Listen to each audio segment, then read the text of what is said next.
Sobat Inspiratif.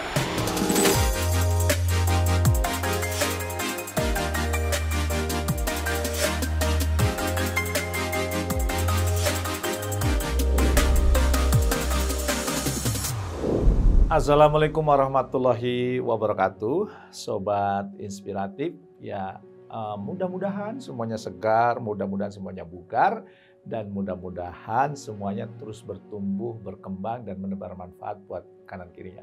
Kebaikan-kebaikan kecil yang kita lakukan setiap hari, insya Allah akan berdampak besar di kemudian hari. Nah, pada kesempatan kali ini saya akan membahas tentang keluarga ya. Yang belum keluarga nggak apa-apa, tetap nonton karena boleh jadi ini juga memberi manfaat. Kenapa?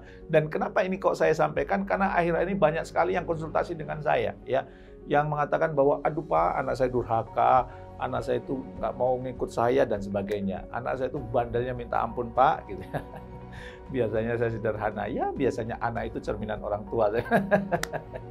Oke, nah maka pada kesempatan kali ini saya akan berbagi dari pengalaman saya ya, dan juga tentu pengamatan saya, atau mungkin orang-orang yang berkonsultasi, diskusi, ngobrol dengan saya, kemudian saya formulasikan. Gimana sih kemudian supaya anak kita makin lama makin tumbuh, anak kita makin lama makin baik ya. Saya selalu berpikiran bahwa yang membolak-balik hati anak kita bukan kita ya. Maka saya tidak akan kemudian ikut campur. Kenapa? Karena itu urusannya yang Maha Kuasa.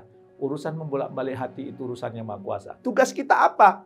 Ya, tugas kita kalau istilah saya M kuadrat C. Kalau ini rumus Einstein kan MC kuadrat ya, kalau ini M kuadrat C. Apa M kuadrat C? M yang pertama, tugas kita itu mendidik ya, melakukan proses sebaik-baiknya. Hasilnya biarkan serahkan yang Maha Kuasa. Kita ini suka kurang kerjaan. Yang membolak-balik hati itu tugas yang Maha Kuasa, bukan tugas kita, tapi kita ambil alih. So hebat. So kemudian bisa mempengaruhi anak kita gitu ya.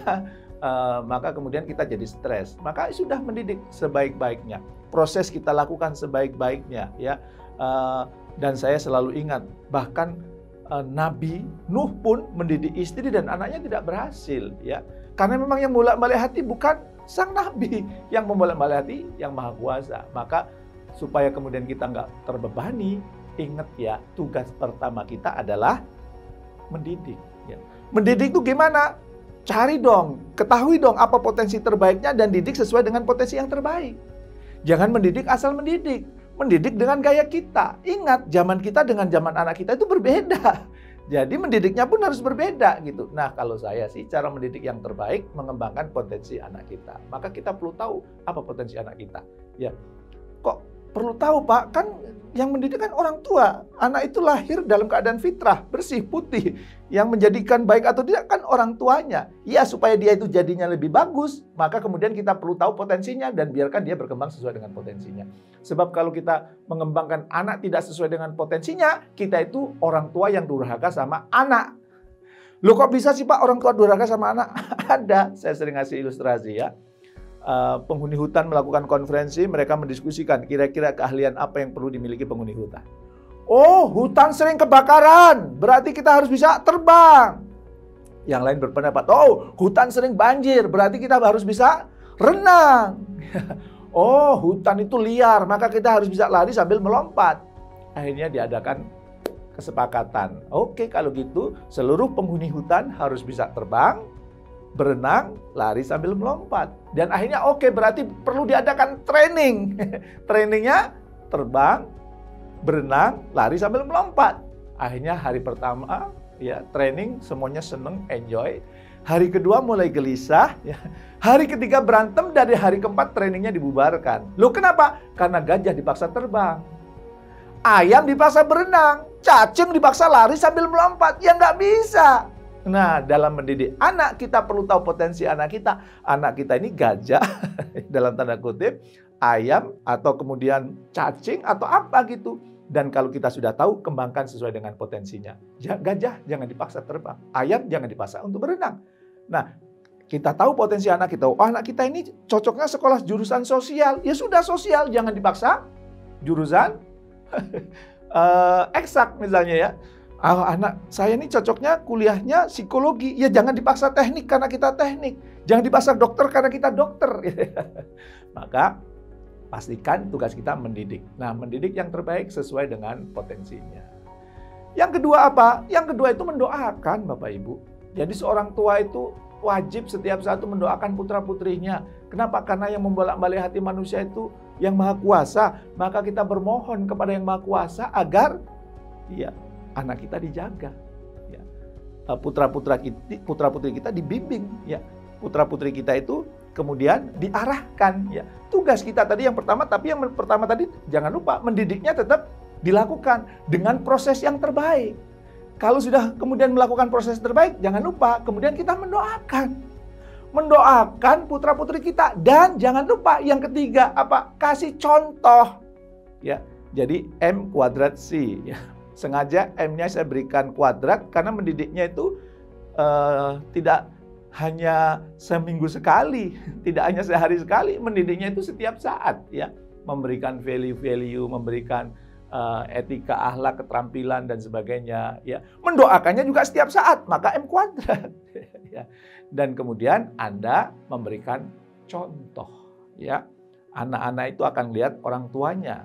Anda kalau di rumah keluarga, kalau Anda orang tua, bapak atau ibu, Anda dicontoh oleh putra-putri Anda.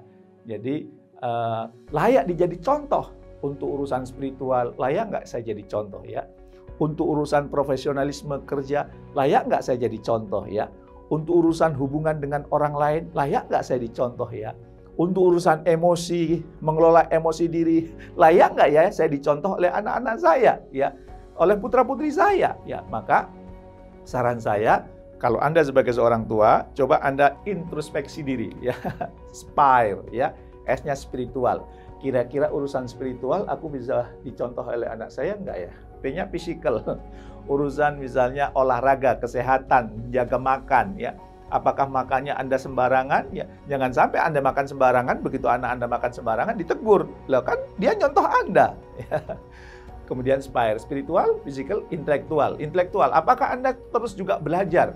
Jangan sampai nyuruh, nak belajar. Tapi kita sendiri jarang baca buku, jarang mempelajari sesuatu yang itu dilihat, disaksikan oleh putra-putri kita. Seolah-olah belajar itu hanya tugas anak sekolah. Enggak, mengasah intelektualitas itu tugas kita supaya kemudian juga dicontoh. Makanya kalau di rumah saya kadang baca buku dan kalau saya baca buku saya di ruang keluarga putra-putri saya melihat saya supaya dia juga tertular ikut rajin Dan kemudian spire, spiritual, physical, intellectual, and relation. Apakah kita bisa menjadi contoh bagaimana kita memuliakan saudara-saudara kita, membangun hubungan dengan mitra bisnis, membangun persahabatan dengan para tetangga dan kemudian kita membangun relasi dengan mitra-mitra kerja kita. Layak nggak kita jadi contoh buat putra-putri kita? Dan yang terakhir berkaitan dengan emosional. Kira-kira emosi yang sering muncul di kita ini emosi positif atau negatif? Kalau anak kita pemarah, jangan-jangan memang kita pemarah. Kalau anak kita baper, jangan-jangan kita memang suka baper. Kalau anak kita mudah tersinggung, jangan-jangan kita mudah tersinggung. Karena dia mencontoh kita. Makanya kalau ada anak kemudian kok tidak sesuai dengan harapan Anda, ingat orang tua itu adalah cermin dari anak. Jadi supaya kemudian mendidik anak kita dengan sangat baik, jangan lupa M²C.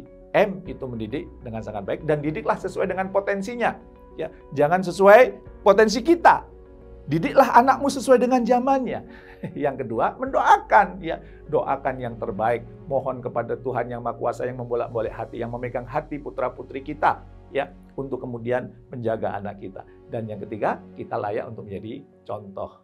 Ini sangat powerful banget kalau dipraktekin, karena itu juga pengalaman buat saya. Saya juga punya anak bandel juga dulu Khawatir juga bahkan kemudian saya juga konsultasi dulu pernah ke psikolog gimana ngadepin anak saya. Akhirnya sekarang saya sudah punya formula M²C. Saya tidak pernah gelisah lagi. Kenapa? Karena tugas saya itu mendidik, tugas saya itu mendoakan, tugas saya memberi contoh. Hasilnya biarkan yang Maha Kuasa yang mengaturnya. Karena yang membolak-balik hati itu adalah yang Maha Kuasa. Jangan ambil alih peran tugas yang Maha Kuasa. Capek kita, lelah kita, stres kita. Jangan lupa mendidik, mendoakan, dan memberi contoh. Semoga bermanfaat. Terima kasih. Jangan lupa subscribe, kemudian like, tekan tombol lonceng, dan sharingkan dong, terutama kepada teman-teman Anda yang juga sudah punya anak, yang gelisah juga mendidik anak. Terima kasih. Assalamualaikum warahmatullahi wabarakatuh.